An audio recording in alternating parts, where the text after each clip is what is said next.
بسم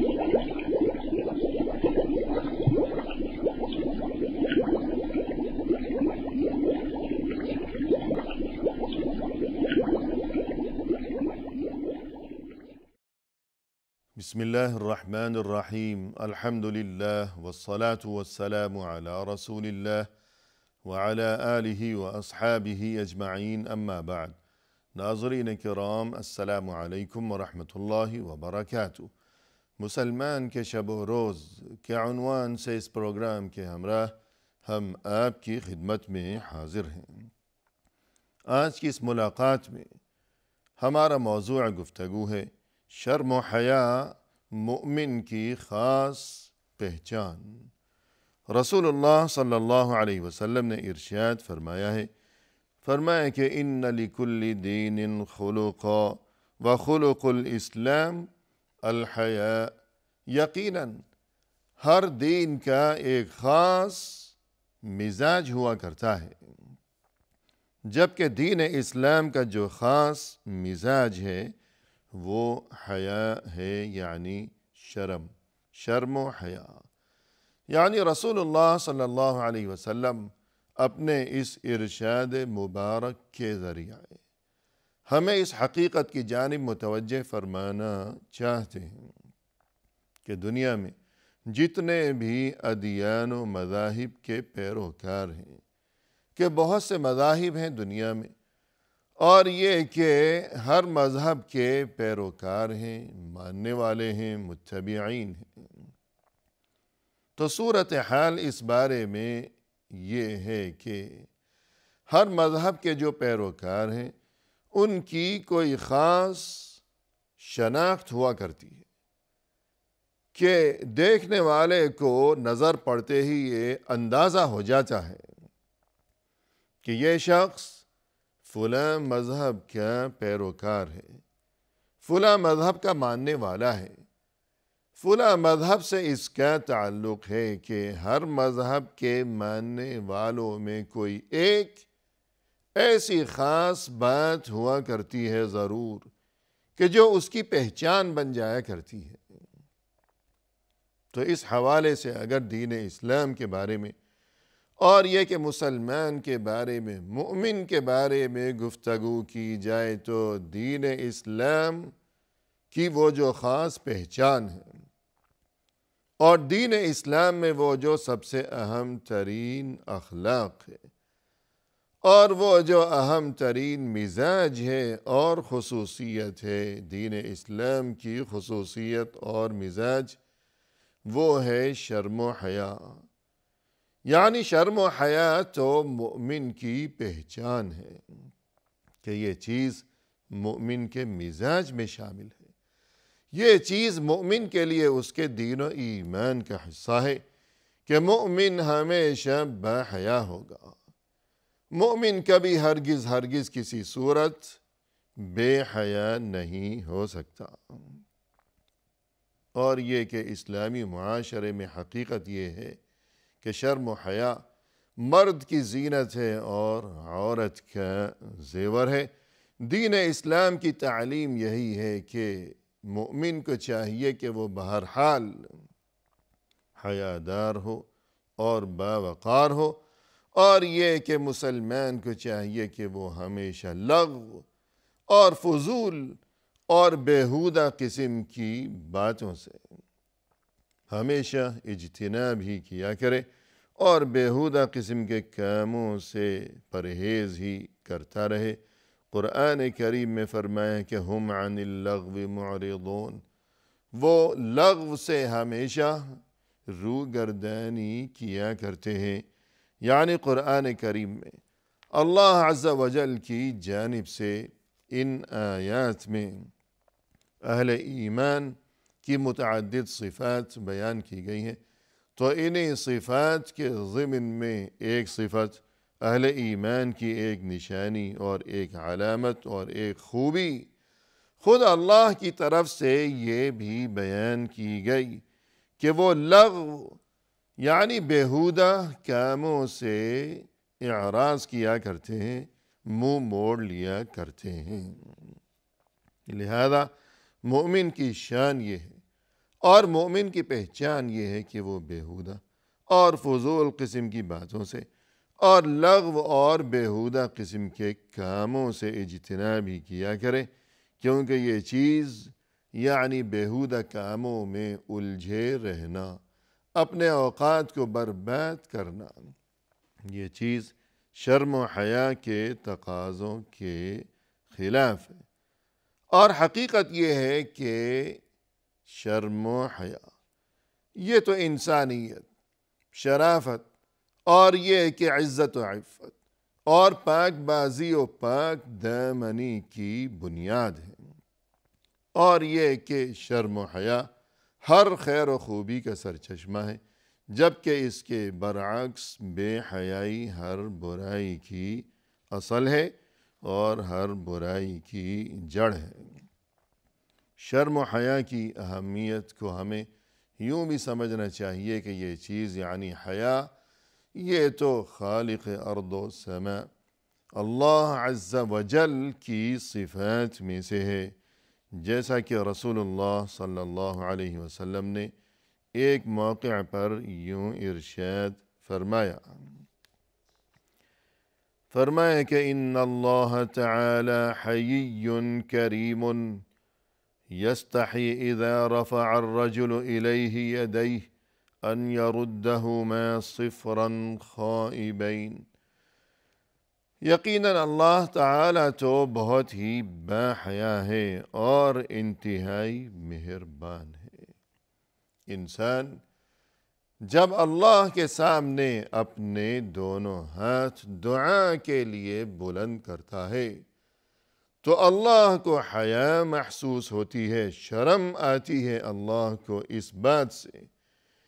کہ وہ اپنے بندے کے اٹھے ہوئے ان ہاتھوں کو ناکام اور نامراد واپس لوٹا دے۔ بندے نے اپنے ہاتھ اٹھائے ہیں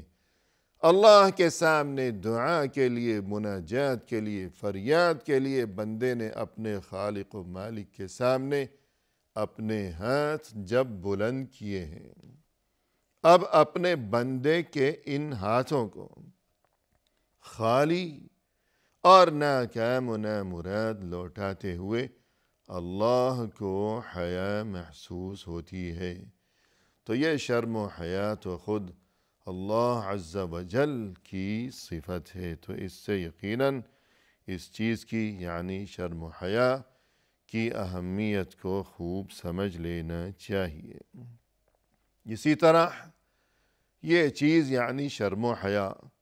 یہ تو انبیاء کرام علیہم السلام کا خاص اور اہم ترین وصف رہا ہے، جیسا کہ رسول اللہ صلی اللہ علیہ وسلم کے بارے میں ہمیں یہ تذکرہ ملتا ہے احادیث میں۔ فرمایا کہ کان النبی صلی اللہ علیہ وسلم اشد حیاء من العذراء فی خدرها۔ رسول اللہ صلی اللہ علیہ وسلم کسی پردہ نشی کنواری لڑکی سے بھی زیادہ باحیا تھے، کہ دنیا میں سب سے زیادہ جو کوئی شرمیلا اور باحیا انسان ہو سکتا ہے، اولاً تو عورت کی یہ ایک خصوصیت ہے پیدائشی طور پر کہ عورت میں شرم و حیا زیادہ ہوا کرتی ہے، اور پھر یہ کہ عورت جب اس عمر کو پہنچ چکی ہو کہ شادی کی عمر، لیکن ابھی اس کی شادی نہیں ہوئی ہے، العذراء یہ لفظ استعمال کیا گیا، تو عمر کے اس مرحلے میں وہ اور زیادہ باحیا ہوا کرتی ہے، اور مزید یہ کہ وہ پردہ نشی ہے،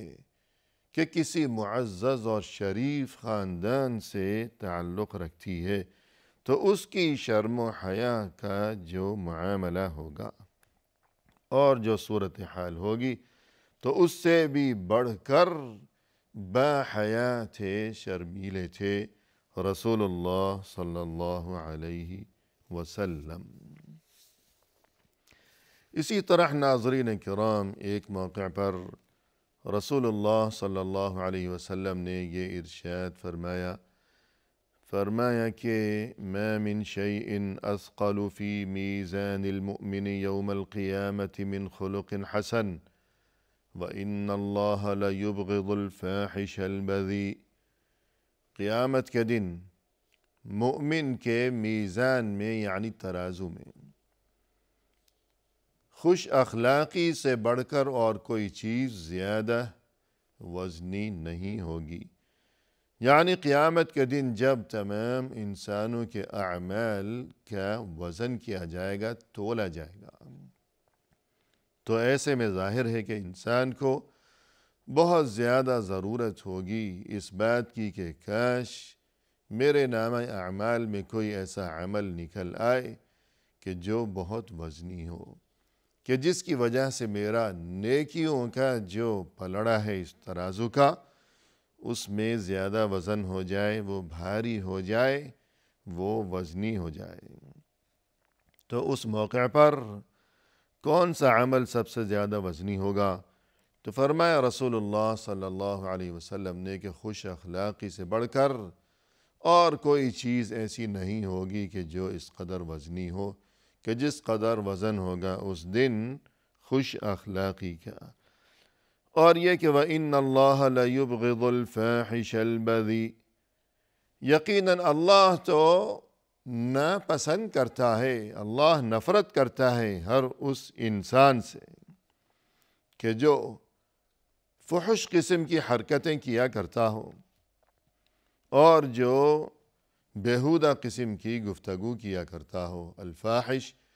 یعنی بے حیائی کے کام کرنا، بے حیائی کی باتیں کرنا، اور یہ کہ البذی یعنی جو اس قسم کی گفتگو کیا کرتا ہو کہ جو پستی اور یہ کہ اخلاق سے گری ہوئی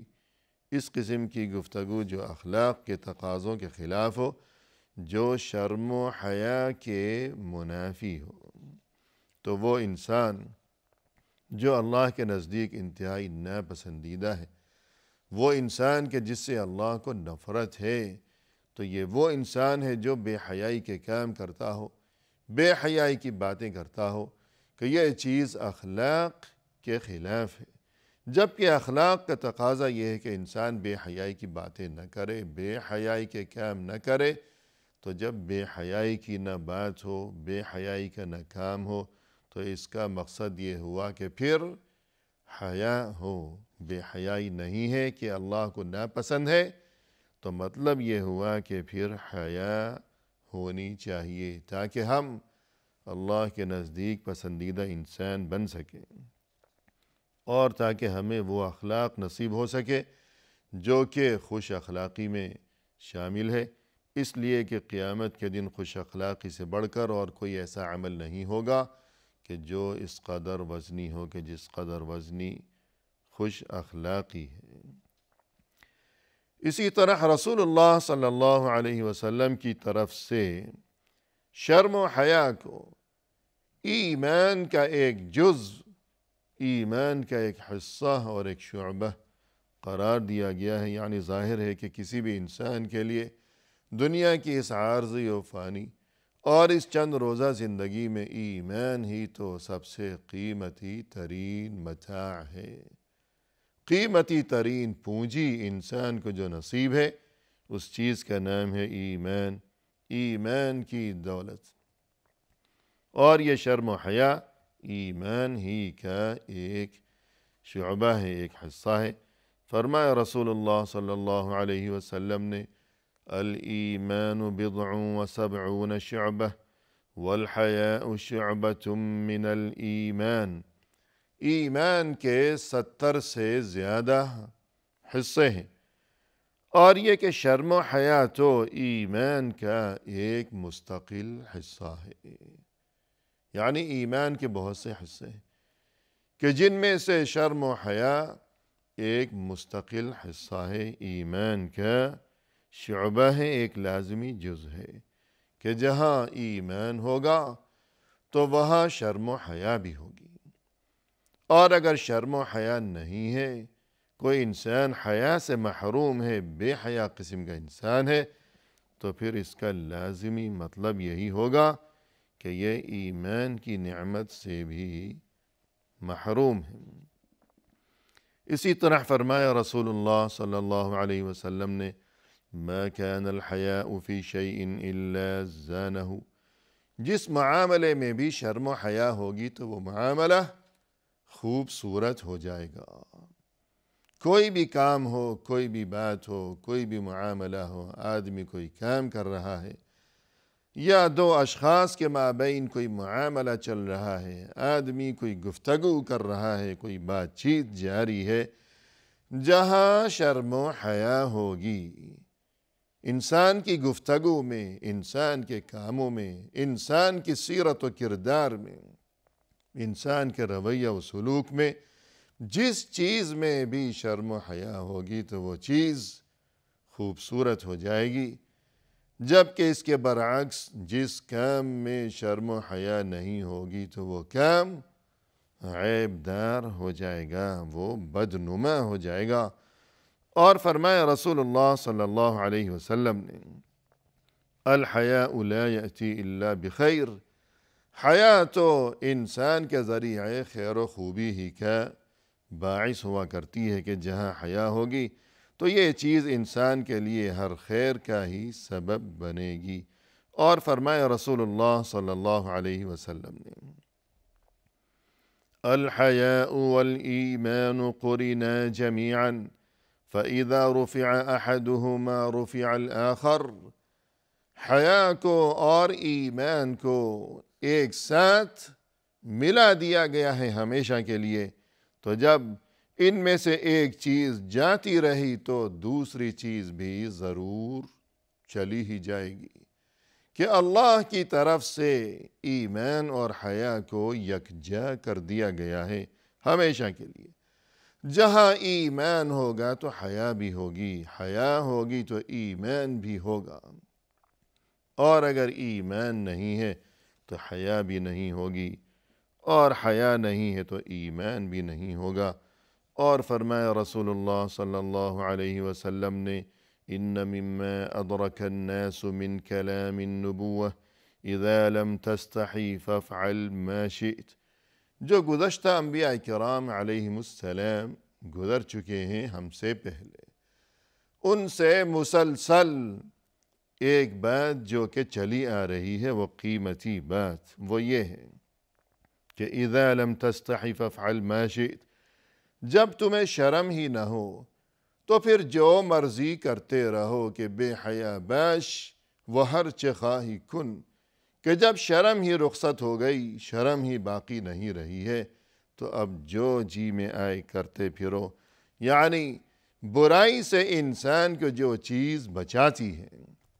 وہ چیز ہے شرم و حیا، لہذا ہمیں اس سے شرم و حیا کی اہمیت کو سمجھنا چاہیے، اور شرم و حیا جیسی اہم ترین اور قیمتی چیز سے ہمیں اپنی سیرت و کردار کو آراستہ و مزین کرنا چاہیے۔ وآخر دعوانا ان الحمد للہ رب العالمین۔